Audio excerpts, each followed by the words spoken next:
Olá, bem-vindos ao Globaliza, seu canal no YouTube. Recebemos hoje o professor Calazans, de São Paulo, palestrante, autor de cursos, escritor e que inúmeros livros do setor de aviação. Também recebemos o professor Rubens Andrade, mestre, sociólogo, filósofo, autor do livro Movimentos em Rede, para participar do Globaliza, discutindo aí os temas da atualidade. Como vai, Daniel? Como vai, Rubens? Olá, Fábio, Rubens e internautas. Para mim, sempre um prazer estar a bordo com vocês. Tenhamos um bom bate-papo. Bom dia, Fábio. Bom dia, Daniel, e a todos que acompanham aqui o canal Globaliza. A você que já é inscrito no Globaliza, seja muito bem-vindo. Agradecemos aí a sua audiência. Para você que está nos conhecendo hoje, sinta-se à vontade. Dê o seu like se gostar da programação. Se não gostar, dê o seu dislike, critique. A crítica ela é construtiva. E inscreva-se no canal, participe, interaja. Esse espaço aqui é feito para debate de ideias. Bom, os historiadores, ao longo do tempo, vão ter muito trabalho para definir o primeiro trimestre de 2020. Pandemia mundial que deteriorou as economias pelo mundo. Todos os segmentos, sem exceção, tiveram impacto. Poucos setores com crescimento, principalmente ligado à energia, ligado a e-commerce, ou seja, aqueles que se anteciparam, já vinham trabalhando, construindo seu espaço da internet, tiveram sim um diferencial. Mas todos os demais que demandam a participação presencial estão sendo afetados. Na economia também não é diferente. O Brasil vivendo um momento singular, um momento que a história vai ter que definir, porque no momento a gente não tem a amplitude. 3 ministros, no intervalo de um mês ou pouco mais de um mês, deixando o governo por discordar da posição do presidente da República. É realmente algo muito complexo. Além das diferenças entre prefeitos, governadores e o governo federal. Rubens, como é que você vê esse momento da saúde pública e a exoneração a pedido, né, o desligamento do ministro Tais? Fábio, Daniel, quem acompanha aqui o canal, é um momento de... São múltiplas crises, né, e problemas. A primeira coisa, Fábio, é reconhecer quando nós temos um problema ou vários problemas. Você não pode entrar em uma posição de negar, né, ou criar um mundo imaginário. Problema número 1, como você falou, a pandemia. Né? Então, nós estamos aí caminhando para 3 meses de isolamento, né? Calibrando conforme a cidade, os locais e dentro das próprias cidades, respectivas regiões, a medição desse isolamento, né, que tecnicamente que nós temos ouvido, se achatar essa curva, seria de 70%. E em vários locais nós vamos vendo que tem um problema. E pior, né, com alguém trabalhando, né, diuturnamente, né, noturnamente, né, semana todo, mês, contra isso. Então, isso cria uma situação de desagregação, né, que o Supremo Tribunal Federal pacificou quando definiu a competência de governador e de prefeito em relação às determinações, às normas, portarias, enfim, da área de saúde. E, segundo, uma solução mágica, ou então uma experiência com as pessoas, de fazer uso de quê? Então, isso é uma crise que não se esgotou. Então, nós, enfim, temos a crise da saúde, um sistema para rodar. A pergunta que fica, como eu falei em outro programa, se nós tivéssemos começado lá atrás de uma forma mais rigorosa, não poderíamos, né, quem sabe agora, estar pensando numa saída que também é uma outra coisa. Até agora também não tem sido trabalhado do ponto de vista público, né, a não ser os técnicos devem estar estudando, vendo em outros países e tal, como se dará essa saída. Não é quando, é como se dará. Terá que seguir protocolos também para isso, e para ir monitorando, né? Então, junta-se a isso a crise política, que é séria, já se tornou uma crise política muito delicada e grave, e a questão da crise econômica também. Então, quando você mistura tudo isso, pode ser uma mistura explosiva. Então, muita calma nessa hora para se pensar. Primeiro, reconhecer o problema ou os problemas e formular em cima da realidade concreta que nós estamos vivenciando, entendeu? Então, é um momento muito delicado e que merece de todos nós reflexão, estarmos atentos, acompanhar, refletir e dar a nossa contribuição, que ao longo aqui do programa estaremos conversando. Interessante.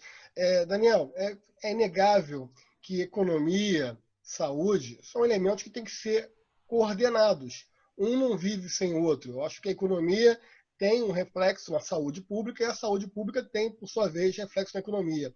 Mas um ambiente político instável também não é deletério, também não é prejudicial tanto à economia quanto à saúde.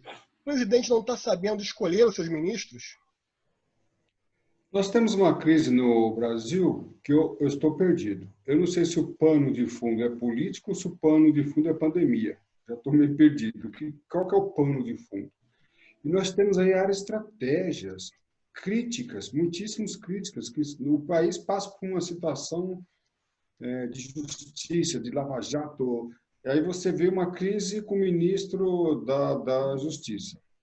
Aí nós temos um outro problema que é a pandemia. Aí você vê o problema justamente com os ministros da saúde. E no que se refere à saúde, esse contrassenso entre governadores e governo federal. Você traz para uma instabilidade crítica. Para onde é que isso vai? O que nós precisamos resolver primeiro?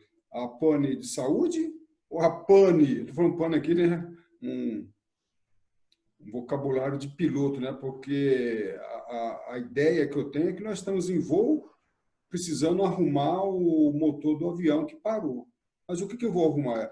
Eu vou pilotar a aeronave, eu vou arrumar o avião, vou fazer um pouso forçado. Então, são muitas decisões que, quando um piloto ele vai tomar essas decisões, ele não toma as decisões, não. Ele é arduamente treinado para que, quando ele se depara com uma situação, já tem um protocolo de procedimentos para evitar ou minimizar o mal maior. E nós não estamos vendo isso no Brasil. Onde é que está o problema? Precisamos resolver a pandemia para depois resolver o problema político ou vamos resolver o problema político para depois resolver a pandemia?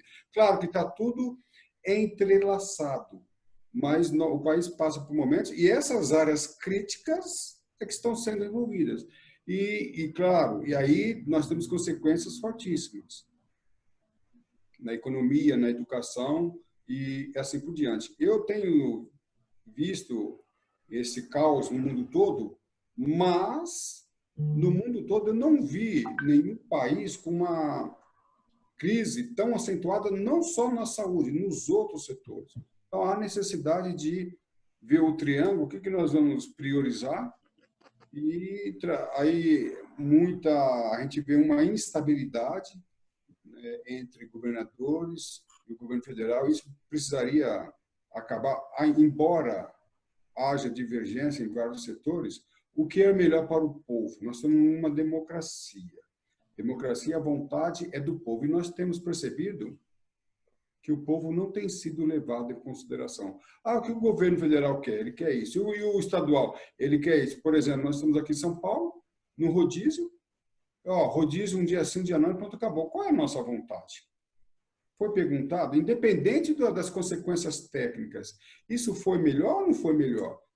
Temos que analisar isso aí também. Mas a vontade do povo, desculpa a expressão, o povo que sofre a consequência. Enquanto eles brigam lá, nós, povo, estamos sofrendo as consequências na área da saúde, na área da educação e também na área da economia.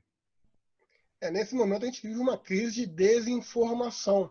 É difícil até mesmo para o povo opinar, porque você percebe, ou certa medida, a mídia fazendo um papel, em alguns momentos, político, e, por outro lado, temos aí é o que se criou, e talvez o Brasil seja um epicentro, não da pandemia, mas um epicentro de fake news, onde é forçoso você estabelecer argumentos e contra-argumentos, verdades e mentiras, e em algum momento o próprio povo não sabe o que é verdade ou o que é mentira. Nesse momento, eu acho que falta a liderança na qual você acredita, você confia, a liderança firme.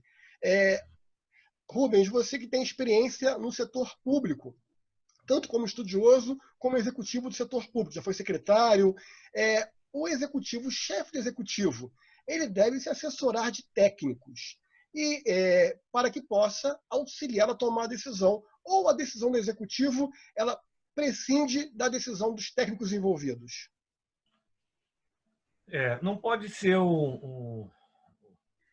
em plena pane, como falou o Daniel, um voo cego, né? Você vai ter que usar os instrumentos, do ponto de vista técnico, né? Em pleno voo, e você precisa, fundamentalmente, de pessoas que operem esses instrumentos. Então, anterior a isso, você precisa de política pública de saúde. Esse é o grande desafio nosso, que o Brasil entra agora nesse debate. Não é aquela velha discussão Estado grande, Estado mínimo, Estado médio, não. Que funcione. Volta a discussão lá da Constituição, né, do SUS, o subfinanciamento e a gestão dele. Isso dito aí por um amigo professor da ENSP, que já falava isso há uns 6 anos atrás. Né? Enfim, para fazer. Então, volta claramente a importância da saúde pública, em primeiro lugar. Essa é a coisa fundamental, não podemos esquecer nesse momento. E as decisões, elas são balizadas de custos, né? Danos, redução de danos, enfim. E aí nós temos experiências internacionais, porque não é um problema localizado nosso. Semana lendo um artigo falando aqui da Argentina, nosso vizinho, aí o autor já fez lá o contraponto. Eu sei que você vai falar da população e tal, mas ele fez a proporção, né, de vitimizados, enfim, e óbitos. E mostrou que, desde o início, eles fizeram uma opção, né, de certa maneira, forte, que agora já estão começando num plano de retomada lá de alguns setores. Aqui, subestimou. E aí entra uma hipótese que eu quero colocar muito forte, vocês acharmos que estamos isolados, né, dentro do próprio da América do Sul, né, colonização portuguesa, enfim, não estou dizendo que é a causa, né, a única língua, né, nossos vizinhos aqui, o predominante é o espanhol, né, cultura, enfim, sendo lá da Península Ibérica e tudo mais, enfim, a nossa formação muito forte, como se isso não fosse chegar aqui, dentro do próprio Brasil. Eu estou aqui no interior, isso não vai chegar, tá certo? Eu já ouvi isso de pessoas falando, está longe, é coisa de capital, é coisa como se não fizesse parte. Então, assim, esse isolacionismo. Segundo, uma questão de fé, crença. Você falou de fake news, o que correu de boato? Chá, né? Teve um líder religioso aí usando o bicarbonato de sódio, água quente e limão. Só que isso teve um volume tão grande nas redes, mostrando que aquilo não era verdade, os especialistas, e também saiu uma matéria, estive lendo, em que a maioria da população ela está se guiando por órgãos de referência, né, para poder fazer o contraponto. E os próprios, né, redes sociais como Twitter, Instagram, Facebook, eles criaram um mecanismo que, é óbvio, através de algoritmos, eles sabem que aquilo é uma fake news, entendeu? Aquilo não é fato, aquilo é uma mentira, é algo para distrair, enfim. Então, está tendo esse contraponto. Então, e os governos vão tentando minimizar ali, porque tem um risco claro, né? Que não é nem a solução. Mas é que se você tem uma taxa grande, né, pessoas contaminadas, você não tem retaguarda para poder dar conta disso. Então, você tem o risco de uma tragédia anunciada. Né? Então, na verdade, a passagem de 2 ministros revela isso. Né? E em plena pandemia, em plena situação, enfim, até a questão do uso da máscara se tornou uma coisa ideológica. Se eu estiver usando a máscara, eu vou estar assumindo, enfim. E as pessoas acabam também, poucas, menores, né? Porque é menor, enfim, assimilando isso também, porque não me pega, porque não sei o quê. Então, assim, são muitas variáveis, mas nós temos que seguir esses protocolos. Não tem jeito, vamos seguir, vamos, com o tempo, com as pesquisas, com as ações que estão sendo desenvolvidas, né? Cumprir para poder reduzir os danos, né? Mas hoje o Brasil entrou numa rota perigosíssima, né, no mundo, e não tem como você esconder, você não esconde mais nada. As pessoas falam muito de mídia, mas nós estamos filmando tudo, gravando, as pessoas estão compartilhando, enfim, a mídia que tem que correr atrás porque não tem perna, né? Porque imagina, são quase mais de 200 milhões de aparelhos nas mãos das pessoas, filmando, gravando, não sei mais o que, lá naquela ponta, que não tem equipe que dê conta de chegar lá, né? Enfim, mas não tem, óbvio, como fazer os vínculos e checar as fontes, tá? Ver a parte técnica, fazer um histórico das realidades e contextualizar em outros países e na história também da humanidade. Eu percebo que alguns mantras estão sendo formados ao longo do tempo, né? Primeiro, o novo normal foi uma expressão aí que veio para ficar. Eu acho que agora uma expressão que vai ser rotina para todos nós é protocolo. Ou seja, qual o protocolo para enfrentar o problema, desenvolver o correto protocolo. E aí nós temos também questões de ordem ética, ordem médica, ordem jurídica. E nós temos protocolos sendo desenvolvidos pós-pandemia. Como é que nós vamos assistir um jogo de futebol no futuro? Como é que nós vamos embarcar? Como é que vamos assistir um show, um espetáculo, um teatro, um Rock in Rio? Quais os cuidados que daqui para frente temos que tomar no trânsito internacional de pessoas, barreiras sanitárias? Isso tudo é uma questão muito importante.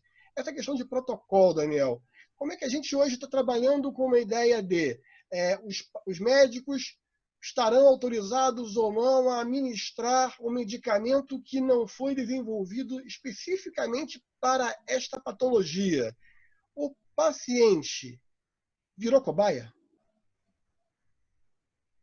Fábio, é o seguinte, eu vou me valer da minha experiência como controlador de tráfego aéreo, como piloto que fui. Trabalhei em Congonhas, um dos aeroportos mais congestionados do país. O mais congestionado. E como controlador e como piloto, nós temos uma máxima. Nós não podemos jamais ser surpreendidos. Para que nós não sejamos surpreendidos e não saber o que fazer, existem procedimentos que nós treinamos arduamente para que, na hora da emergência, não dá para descobrir o que vai fazer. Eu sou especialista em gerenciamento de crise, trabalhei muito com crise. Na finalidade, já tive que administrar acidente aéreo, pelo qual passei como controlador de tráfego aéreo. E como gerenciador de crise, nós nos valimos daquilo que já foi protocolado antes, daquilo que foi firmado antes, daquilo que nós treinamos antes. Então, pane de falta de gasolina, o procedimento é este. Pane de motor, pane, falha elétrica, o procedimento é esse. Para cada crise, existe um procedimento previamente estipulado e treinado. O que nós temos visto é que as nossas autoridades não têm esse plano. Eu vou ser redundante, essa prática, esse código não foi estipulado e muito menos treinado. E aí você fica... Eu moro aqui em São Paulo. Nós estamos passando por um rodízio que ninguém está entendendo. Porque o rodízio em São Paulo, ele tinha uma finalidade, era dar 2 horários durante o dia. Um pela manhã, das 7 às 10, outro das 17 às 20. Com uma finalidade, tinha um objetivo, que era minimizar o número de carros. Agora, nós estamos na pandemia, não tem carro na rua. Então, para que foi feito o rodízio? Eu não entendi. Porque qual o objetivo de um procedimento? Evitar o acidente ou minimizar o acidente. Qual o objetivo, então, do rodízio? Eu entendo, o rodízio anterior é minimizar a quantidade de carro. Eu entendi. E agora? Não tem carro na rua. Aí você tira as pessoas dos poucos carros, aí você coloca no transporte público. Então, nós não estamos vendo, não estamos entendendo o procedimento com o objetivo. Qual o objetivo do rodízio? Não, ninguém em São Paulo está entendendo, porque você tinha pessoa que ia trabalhar no seu carro isolado, agora você colocou no ambiente público com probabilidade de mais contato. Então, quando nós vemos essas coisas perdidas, nós perdemos a confiança em tudo aquilo que está sendo tomado como um comportamento e atitude para evitar a consequência. Qual consequência? Fica aí a minha pergunta. Exato. A questão, eu acho que o administrador público, quando toma decisões, e ele efetivamente tem a responsabilidade, e tendo o risco de errar, até porque nós estamos no meio de uma crise, e como você colocou, Daniel, a gente não deveria ser surpreendido. Isso era algo que era previsível, né? Ou deveria agir, voltando a uma fala de um programa passado, preditivamente. Também creio que também será um novo jargão aí a ser usado. E se não for usado, deveria ser. Eu acho que a busca contínua por antecipar problemas e antecipar soluções é o caminho do administrador sério. Nesse sentido, Rubens, o paciente hoje virou uma cobaia? Não, não, mas há uma tentativa grande de transformá-lo, que vai desde aí, lamentavelmente, de um líder religioso que fala que em Israel, aí isso foi desmentido, o uso lá, né, dos componentes que eu já falei aqui, gargarejando vai resolver, ao outro que vende, né, para arrecadar porque as igrejas estão vazias, o feijão ou o broto da solução ou da salvação, e que houve até acho, alguma interpelação do Ministério Público, tá certo? Ou a ministra, como a informação hoje vai lá para o Piauí, né, mais ou menos aquela frase, eu não acredito em bruxa, mas que existe, existe, entendeu? Não dá para ser assim, né? Vamos ser sinceros, né? Enfim, nós precisamos, na verdade, sair de algo que nós já assim, virou um atraso. Nós estamos situados, vou dar um exemplo, a questão do sarampo, antes do isolamento, o Rio de Janeiro, que tinha uma meta de vacinação, e dentro do prazo que tinha dado para a campanha do sarampo, não tinha conseguido chegar. Isso é muito grave. Se negar a questão, você está voltando lá na revolta da vacina, não estamos discutindo o método, que era obrigado, entrava dentro de casa, tinha uma questão moral, tinha uma questão na aplicação mesmo dos equipamentos, uma coisa muito pesada e violenta ali, vivida, né, aqui no Rio de Janeiro fortemente. Não é isso. Ou seja, quando você tem uma parcela da sociedade deixando de tomar vacina, porque é uma campanha anti-ciência, anti-vacina e tal, são sinais graves, tá certo? Em pleno século XXI, renascer a Idade Média, né? Parece até contraditório. O que é isso? Isso é muito, muito, muito forte de uma cultura de atraso. Então, precisa. E aí o poder público, não como aquele que vai enquadrar, prender, seja lá o que for, tem que ser o indutor. Um exemplo disso, né? As pessoas falam tanto de mídia, mas vocês viram alguma campanha publicizada, né? Seja que nos meios de comunicação de redes sociais, ou o próprio jornal, ou rádio, televisão, não vou nem falar de painéis de tabuleta nas ruas, porque já que a maior parte não se encontra nas ruas, tratando do Covid, uma campanha maciça, lave as suas mãos, higienize, use máscara, mantenha o distanciamento na fila. Pelo contrário, nós vimos uma ação lá do indutor da Caixa Econômica provocando aglomeração. Provocando aglomeração. E aí, para ter um paralelo aqui, um exemplo, enfim, quem é da área de ciência da computação, programação, processamento, enfim, esses danos poderiam ser reduzidos. Ontem um amigo falava A irmã dele estava aqui, voltou, que ela mora em outro país. Ao chegar lá, já estava depositada na conta dela, porque já tem-se um levantamento, qual é o perfil de renda, o que seria em dólar, óbvio, né? Muito mais do que está recebendo aqui, e já estava lá. E ela estava no Brasil. Então, você tem esses mecanismos, né? Como também não foi ampliado, e agora o Congresso que vai debater, do ponto de vista econômico, a expansão desse auxílio, né, para micro e pequeno, né, e microempresários ou empreendedores e tudo mais, porque não foi sancionado nem vetado, deixou passar o prazo. Se ficar nessa lógica, né, nós temos risco de os danos, né, se ampliarem, não só mais de saúde pública, mas econômico, social, enfim, diante de uma situação em que nós vivemos e a dificuldade da população. Então, tem que ser isso tudo que vocês falaram aí, tem que ser algo anterior, né? Então, passa por política pública, sim, passa por ação. Só para fechar aqui, nós vamos ter que colocar na agenda, já que a saúde é o tema, quando o Brasil vai ter uma data limite para ter o esgotamento sanitário no Brasil. Não quero discutir se vai ser o Estado, iniciativa privada, PPP, se vai ser uma ação internacional do ponto de vista, junto com a OMS, fundações internacionais que queiram uma ação de saúde pública aqui no Brasil, mas nós temos que enfrentar essa questão.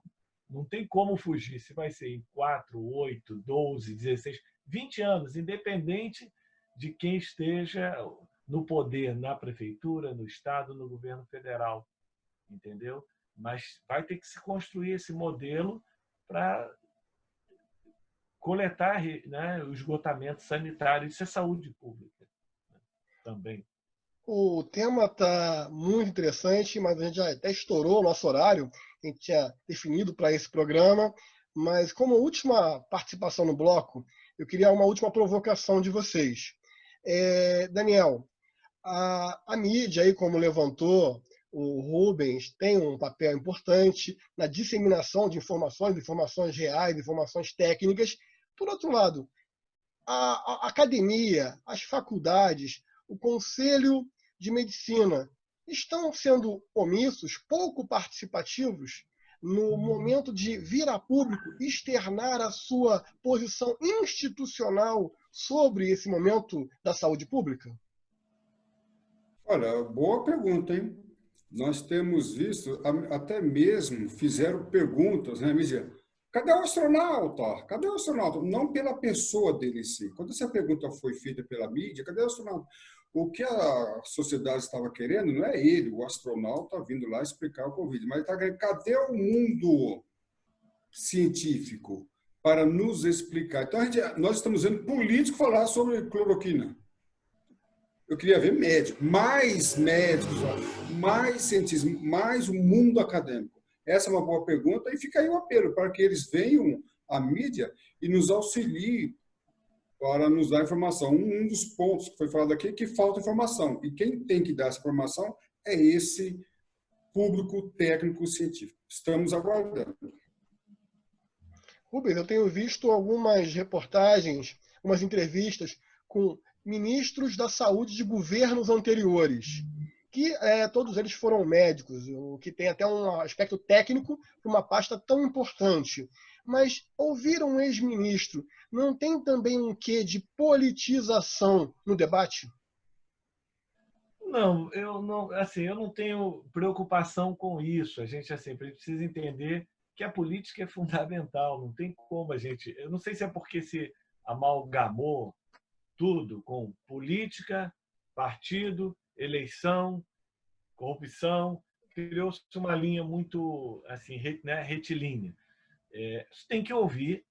Você faz parte da democracia, ainda mais se são ex-ministros que exercem algum cargo, né, em relação à administração pública. De repente, é um prefeito hoje, é um governador, é um senador, é um deputado federal, enfim, o presidente de alguma instituto de pesquisa ou diretor também, acho que tem que ouvir. O que tem que se colocar é que, na verdade, nós precisamos implementar e fazer efetivamente o SUS, Sistema Único de Saúde, que eu conversava com algumas pessoas, ele poderia ter nascido com o nome de Sistema Público de Saúde, para ficar marcado isso como uma coisa pública. E ele operar. E, lamentavelmente, os ex-ministros também não conseguiram dar conta desse recado. Exemplo que nós podemos colocar é o Rio de Janeiro. Aqui no Rio nós temos a rede municipal, estadual e federal. Certo? E lembrando que, por exemplo, o Hospital dos Servidores foi um hospital de referência no Brasil. Tá certo? Então, a responsabilidade desses ministros nessa governança.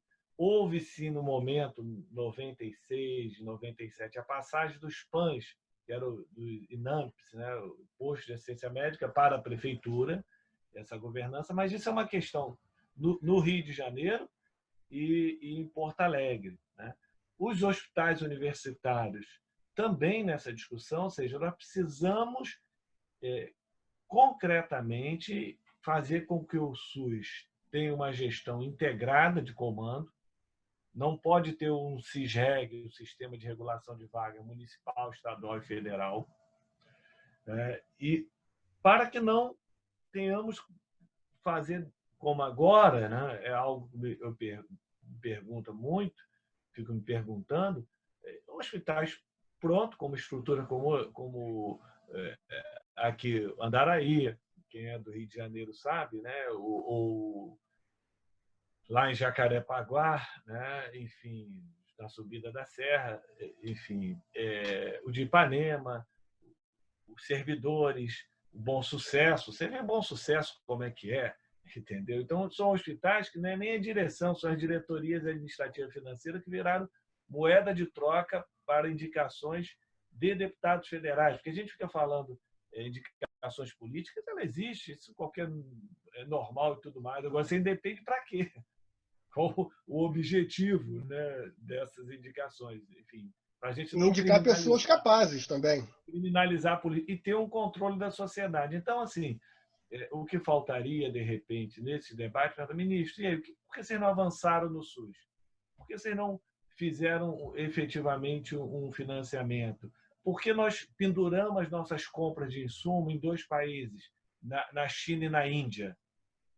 Porque também, se ficar só com essa crítica e não falar daqui para frente, nós vamos implantar o SUS para valer, já que esse é o caminho de política pública, como é que vai se financiar?